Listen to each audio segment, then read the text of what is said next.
धीमी होती गई हाथी की चाल, दमदार प्रत्याशी की तलाश। फूलपुर में 2009 और कौशाम्बी में 1999 में मिली थी जीत। चुनावी समर में सूबे में अहम राजनीतिक दखल रखने वाले पहले इलाहाबाद, अब प्रयागराज में बसपा दमदारी से वापसी की तैयारी में अभी तक ताकत झोंकने में नाकाम ही रही है। इलाहाबाद संसदीय सीट और फूलपुर सीट पर अब तक बहुजन समाज पार्टी मैदान में दमदारी दिखाने वाले प्रत्याशी नहीं तलाश सकी। बसपा इन दो सीटों का क्या बिसात बिछाएगी, इसका इंतजार भाजपा, कांग्रेस और सपा को बेचैन किए है।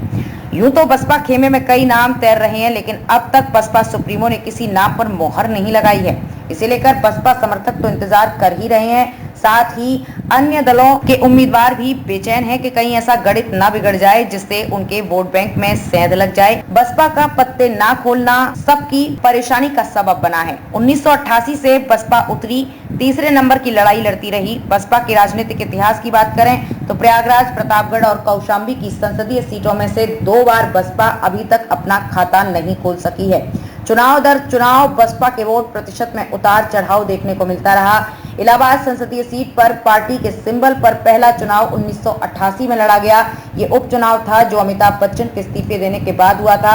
इस चुनाव में वीपी सिंह से मुकाबले के लिए बसपा के संस्थापक काशीराम मैदान में उतरे थे। वीपी सिंह और सुनील शास्त्री के बीच हुई लड़ाई में वो तीसरे स्थान पर चले गए। 1979 के चुनाव में जंग बहादुर पटेल बसपा प्रत्याशी थे, उन्हें भी तीसरा स्थान मिला। 1991 में एक बार फिर जंग बहादुर पटेल मैदान में आए पर चौथे स्थान पर चले गए। 1996 के चुनाव में रामसेवक सिंह, 1998 में केपी श्रीवास्तव, 1999 में तुलसीराम यादव, 2004 में आरके सिंह पटेल तीसरे स्थान पर रहे। 2009 के चुनाव में जब अशोक वाजपेयी बसपा से मैदान में उतरे तो पार्टी मुख्य मुकाबले में आई। वाजपेयी दूसरे स्थान पर रहे। 2014 में पार्टी फिर तीसरे स्थान पर चली गई।